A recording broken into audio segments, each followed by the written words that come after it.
በምስራቅ አማራ ቀጠና ፋኖ በወሰደው የስቦ መምታት እርምጃ በጠላት ላይ ከባድ ኪሳራ መድረሱ ተነገረም።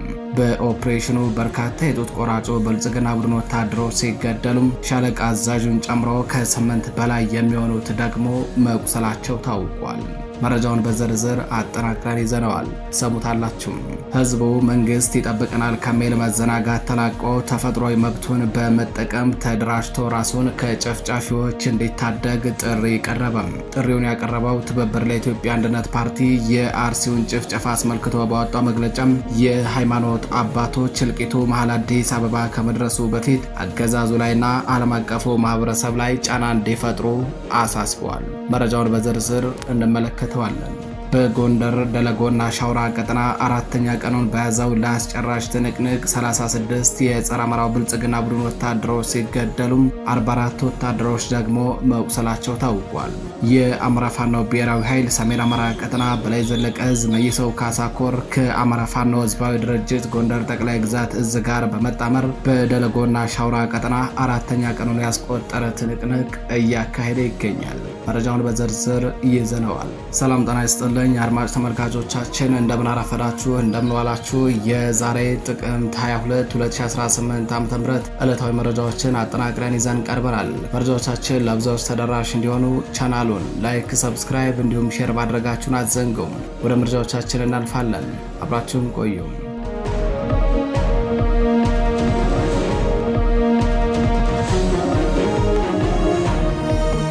በቅድሚያም በምስራቅ አማራ ቀጠና ፋኖ በወሰደው የስቦ መምታት እርምጃ በጠላት ላይ ከባድ ኪሳራ መድረሱ ተነገረም። በኦፕሬሽኑ በርካታ የጡት ቆራጩ ብልጽግና ቡድን ወታደሮች ሲገደሉ ሻለቃ አዛዡን ጨምሮ ከ8 በላይ መቁሰላቸው ታውቋል። በምስራቅ አማራ ቀጠና ግዳን ወረዳ ልዩ ስሙ ወይራ በር ተብሎ በሚጠራው አካባቢ ጥቅምት 20 2018 ዓ.ም ለጥቅምት 21 አጥቢያ ሌሊቱን በተደረገው ውጊያም በሰሜን ምስራቅ ዕዝ 47ኛ ክፍለ ጦር ላይ ከባድ የሆነም የሰብአዊና ቁሳዊ ኪሳራ መድረሱን መረብ ሚዲያ ለማረጋገጥ ችሏል። የአማራ ፋኖ ብሔራዊ ኃይል ምኒልክ ዕዝ ላስታ ሳምነው ኮር በቅጽል ስሙ ዘንዶ በመባል በሚጠራው በአርበኛ ብርሃን አሰፋ የምትመራው ጥራሪ ክፍለ ጦር ስር የሚገኙት የትዕግስቱ ቢራራ ሻለቃ አባላት አጥቢያ ሌሊቱን በፈጸሙት ጥላትን ወደ ቀይ ዞን አስገብቶ የመምታት ኦፕሬሽን ታላቅ ድል መቀዳጀታቸው ታውቋል። የጥላት ኃይል በመድፍና በቢኤም ከባድ መሳሪያ ታግዞ ተዋግተዋል በተባለበት በዚህ የሌሊት ውጊያም ጋራ ሸንተረሩን ልክ እንደ ቤታቸው በሚያውቁት በጥራሪ ጀግኖች ክፉኛ ተመቶ አስከሬኑን በየቦታው አንጠባጥቦ ወደ ሙጃ ማርያም መፈርጠጡን በኮሩ ስር የጥራሪ ክፍለ ጦር ህዝብ ግንኙነት ክፍል ለመረብ ሚዲያ በላከው መረጃ ገልጿል። በዚህ ኦፕሬሽን በሰሜን ምስራቅ ዕዝ 47ኛ ክፍለ ጦር አባል የሆኑ በርካታ ወታደሮች ሲገደሉ ጦሩን እየመራ የነበረው የሻለቃ አዛዥን ጨምሮም ከ8 በላይ የሚሆኑት ደግሞ ክፉኛ መቁሰላቸው ተረጋግጧል። በውጊያው 3 ወታደሮች ሲማረኩ በርካታ ቁጥር ያለው ጥቁሩ ክላሽንኮቭ መሳሪያም 500 የክላሽ ተተኳሽና ከ200 በላይ የብሬን ተተኳሽ በፋኖ መማረኩ ተገልጿል። ውጊያው በወገን ኃይል በኩል የፋኖን የመዋጋት አቅምና ጥበብን በጋድ ያሳየ ነው የተባለ ሲሆን፣ በአንጻሩ ደግሞ የጥላት ኃይል ወታደራዊ እውቀትም ሆነም ጥበብ በሌላቸው የሚመራ ተራ የመንደር ዱርዬ ስብስብ መሆኑን በግልጽ አስመስክሯል ነው የተባለው። ወደ ሌላኛው መረጃችን አለፍን። በጎንደር ደለጎና ሻውራ ቀጠና አራተኛ ቀኑን በያዘው ለአስጨራሽ ትንቅንቅ 36 የጸረ አማራው ብልጽግና ቡድን ወታደሮች ሲገደሉም 44 ወታደሮች ደግሞ መቁሰላቸው ታውቋል። የአማራ ፋኖ ብሔራዊ ኃይል ሰሜን አማራ ቀጠና በላይ ዘለቀ ዕዝ መይሰው ካሳ ኮር በደለጎና ሻውራ ቀጠና ከአማራ ፋኖ ህዝባዊ ድርጅት ጎንደር ጠቅላይ ግዛት እዝ ፋኖዎች ጋር በመጣመር አራተኛ ቀኑን ያስቆጠረ ከባድ ትንቅንቅ እያካሄደ መሆኑ ታውቋል። ትላንት ጥቅምት 21 2018 ዓ.ም የመይሰው ካሳ ሁለተኛ ኮር አድዋ ክፍለ ጦር ወደ ሻውራና አጸደ ማርያም ተስቦ የመጣው የጠላት ኃይልን አይቀጡ ቅጣት በመቅጣት ታላቅ ድል ተቀዳጅተዋል። ውጊያው የተካሄደው ከንጋት ጀምሮ እስከ እኩለ ቀን ገደማ ድረስ ሲሆን በዚህም የወገን ኃይል ከቡድን መሳሪያ ጀምሮ በርካታ የጦር መሳሪያዎች ማርኮ ሲታጠቅ፣ በአንጻሩ ደግሞ የጠላት ኃይል ሙትና ቁስለኛውን ማንሳት እስኪከብደው ድረስ ከባድ ኪሳራን ማስተናገዱ ታውቋል። በዚህ ውጊያ 36 የጸረ አማራው ብልጽግና ቡድን ወታደሮች ሲገደሉ 44 ወታደሮች ደግሞ መቁሰላቸው ነው መረብ ሚዲያ ከኮሩ ህዝብ ግንኙነት ክፍል ለማረጋገጥ የቻለው። ሁለተኛ በቋራ ደለጎ ቀጠና እየተካሄደ በሚገኘው አውደ ውጊያ የቋራው ሜላር ክፍለ ጦር ከጎንደር ጠቅላይ ግዛት እዝ ጋር በመጣመር የአገዛዙን ወንበር አስጠባቂ ኃይል በገባበት እየገቡ አይቀጡ ቅጣት እየቀጡት መሆኑ ታውቋል። በዚህ ቀጠና የተጀመረው ውጊያ አራተኛ ቀኑን ያስቆጠረ ሲሆን ውጊያው ዛሬም አድማሱን አስፍቶ መቀጠሉ ታውቋል። በዚህ የቋራ ደለጎ ቀጠና ቁጥሩ በውል ያልታወቀ በርካታ የጠላት ኃይል መደምሰሱም ነው የተነገረው። የተከበራችሁ አድማጭ ተመልካቾቻችን ወደ ሌላኛው መረጃችን አለፍን። ህዝቡ መንግስት ይጠብቀናል ከሚል መዘናጋት ተላቆ ተፈጥሯዊ መብቱን በመጠቀም ተደራጅቶም ራሱን ከጨፍጫፊዎች እንዲታደግ ጥሪ ቀረበ።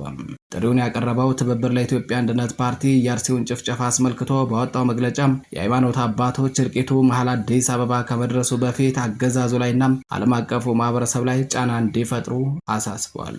በኦሮሚያ ክልል ምስራቅ አርሲ ዞን በሚገኙ የተለያዩ ወረዳዎች ላይ ከጥቅምት 2018 ዓ.ም መጀመሪያዎቹ ቀናት ጀምሮ በተፈጸመ ጥቃት ከ25 በላይ የክርስትና እምነት ተከታዮች በአሰቃቂ ሁኔታ መገደላቸው ሲዘገብ መሰንበቱ ይታወቃል።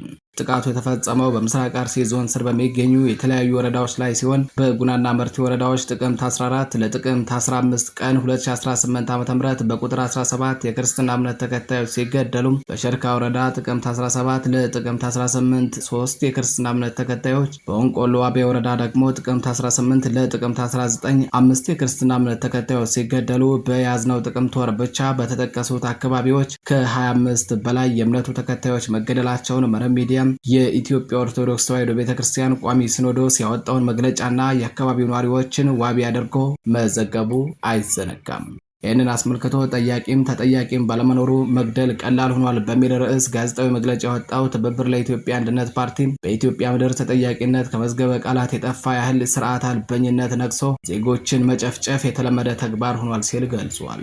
ፓርቲው ለመረብ ሚዲያ በላከው መግለጫ አገዛዙ በህልሙ በፈጠረው ቅዠት ዓለም እየዋኘ ለምለሙን መስክ እንጂ እልቂቱን ሊመለከት አይፈልግም፣ አያይም፣ አይሰማም ያለ ሲሆን ከመጋረጃ ጀርባ ሊኖር የሚችለውን ሴራ ትተነው በአደባባይ የተነገሩ መልእክቶችን እንኳን ብናስታውስ ሰበር ናቸው። አሁን ቀና እንዳይል አደርገነዋል። በቅርቡ ደግሞ ዱላህን ወደ ክላሽ እንቀይርሃለን፣ ባለበት ጨፍጭፈውና መሰል መንግስታዊ መዋቅር ውስጥ ያሉ የእልቂት ቅስቀሳዎች ያለ ሃይባይ በመንግስት ሚዲያዎች ጭምር በተደጋጋሚ እንዲሰራጩ የተደረጉ ናቸው ብለዋል። ፓርቲው በምስራቅ አርሲ ዞን በሸርካ ወረዳ በሆንቆሎ ዋቤ በጉናና መርቲ እንዲሁም በሌሎች የዞን ወረዳዎች ስለተፈጸሙ አሰቃቂ ጭፍጨፋ መረጃ ማሰባሰቡን በመግለጽ አሁን ላይ ካለው ጥላቻና መዋቅራዊ ጥቃት እንዲሁም ጥቃቱን በተለምዶ ኦነግ ሸኔ ያደረሰው ከሚባል ዘፈቀዳዊ ግድያ በዘለለ ነገሩ ቀጠናዊ ሽብር ቡድኖች ጋር የተገናኘ ሊሆን እንደሚችል እንገምታለን ብሏል።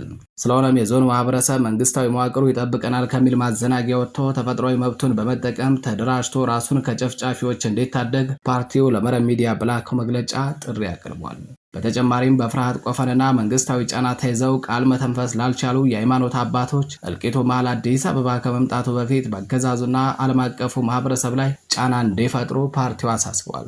ኢትዮጵያ ውስጥ የሚካሄደው ማንነትና ሃይማኖት ተኮር ጥቃት መንግስት መዋቅርን የተከተለ ስለመሆኑ የዓለም አቀፉ ማህበረሰብ ምርመራ እንዲያደርግ በመግለጫው ጥሪ ያቀረበው የቅንጅቱ ፓርቲም በመንግስት መዋቅር ውስጥ ሆናችሁ ፊት ለፊትም ሆነ ከመጋረጃ ጀርባ እልቂት የምትጠምቁ ባለስልጣናት፣ ድርጊቱን በቸልታ ያለፋችሁ የጸጥታ አካላት፣ በድሃው ገብረ የተቋቋማችሁና ይህንን ግፍ እንዳላየና እንዳልሰማ ሆናችሁ ያለፋችሁ የሚዲያ አካላት ፍትህ ሲሰፍን ከተጠያቂነት አታመልጡም ሲል አሳስቧል። ፓርቲው በመጨረሻም እንዲህ አይነቱን ግዙፍ ኢሰብአዊ ድርጊት በጽኑ እንደሚያወግዝ ገልጾ እልቂት የየቀን ገጠመኙ ለሆነው የአካባቢው ማህበረሰብ ብርታትና መጽናናትን እንመኛለን ብለዋል። የተከበራችሁ አድማጭ ተመልካቾቻችን ወደ ሌላኛው መረጃችን አለፍን።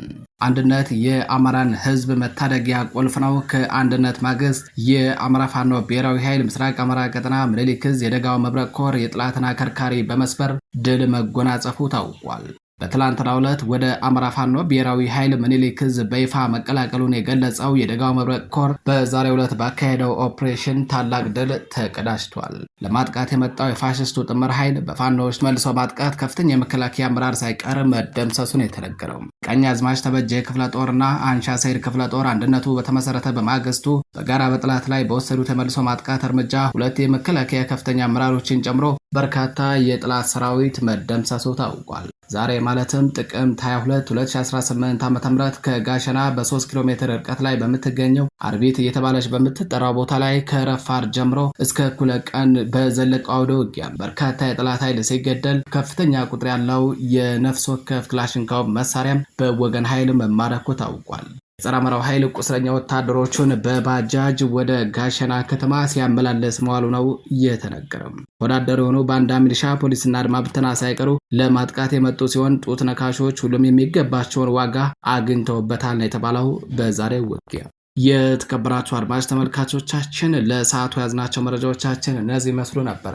ከቀሪ የጣቢያችን ዝግጅቶች ጋር ቸር ቆዩ እያለን ቻናሉን ላይክ፣ ሰብስክራይብ እንዲሁም ሼር ማድረጋችሁን እንዳትዘነጉ። ቸር ቆዩ።